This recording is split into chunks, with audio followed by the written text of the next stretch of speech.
Hi, I wanted to share this with you because it's incredibly relevant in our industry. Thinking skills that will set you apart, right? Regardless if you are a practice owner, practice manager, and you are looking to really set yourselves apart with your customers or in your community, or I would urge hygienists, it is time to really work on setting yourself apart. There are a lot of different changes happening in licensing and things occurring that are going to trigger more of that happening across the country. And so, one of the things that hygienists can do right now is to really evaluate, self evaluate the value that they're bringing outside of showing up, but really how they're contributing as a partner in diagnosis and a partner in care with the dentists that they work with. And dentists, same thing for you, is really and practice managers, right? How are you being a leader that adds value for your customers and for your team and for your colleagues? So they set out here 4 types of higher order thinking that you need to develop as a leader, right? And when to use them. I'm going to give you the link to this article, but really think about this. This is super relevant because very often, you come in and you're working through the schedule of the day and you're just going from one patient to the next. But every day you have an opportunity to employ one or more of these types of thinking. Expert thinking. Expert thinking is rooted in deep knowledge, years of experience, and training, right? This is the expert thinking that you need to place an implant. This is the expert thinking that you need to make a definitive diagnosis when the patient comes in and there's nothing apparent happening, but you're looking deeper, you're looking beyond what you can see visually, right? Then you're looking at a CBCT to see if can we visualize a crack in this tooth, right?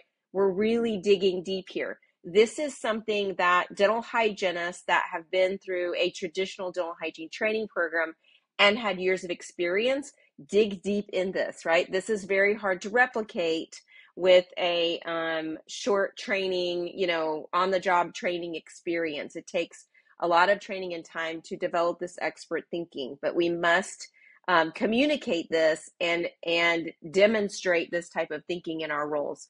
Critical thinking. This pushes you to pause and question assumptions. We work a lot with our clients on this when we're coaching them, is really critical thinking. This is when you are seeing a patient that maybe you've seen for years and maybe they look the same, but you have some new information, right? You have a new mindset shift. And so you've got to layer that new information, what you've learned on top of this patient's situation. How do they present differently? How can you provide a different service that can get them a different result and get healing or get them into a new place? Strategic thinking. This is about long-term, high-level perspective. This is something that I think the dental hygiene profession as a whole, we really need to think about this. And we really needed to think about this in the years prior to where we are right now.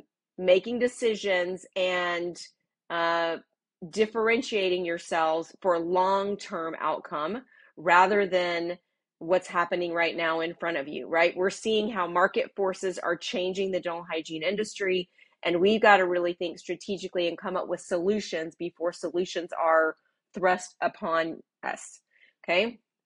And systems thinking. We also utilize this a lot with Inspired Hygiene, is the ability to see the interconnectedness of all the problems at hand. So a dentist might come to us and say, I have a hygienist that just cannot stay on time. They're constantly running behind. And then we look at the schedule and we notice that, hey, it's 4 months out before a patient could get back in for scaling root planning. Or there's no clear standard of care of when a patient goes from a prophy into periotherapy. So one piece of that problem might be that there's no clear decision point of when to move a patient from a prophy into periotherapy. And very often hygienists just go deeper into that prophy and they are doing periotherapy in a prophy, and that's causing them to run behind. They're doing too much scaling rather than really taking that point of time to make a diagnostic decision with the dentist. So that's just an example of really being able to pull back the layers of the onion and not make an assumption about, this hygienist just likes to talk too long, or they, don't recognize that we need to stay on time. No, really look deeper at what are the different layers of the systems within the organization that could be impacting that. And this can apply to so many different things in our day-to-day world. So I hope this is helpful. Would love to hear your input on when you employ these different types of thinking.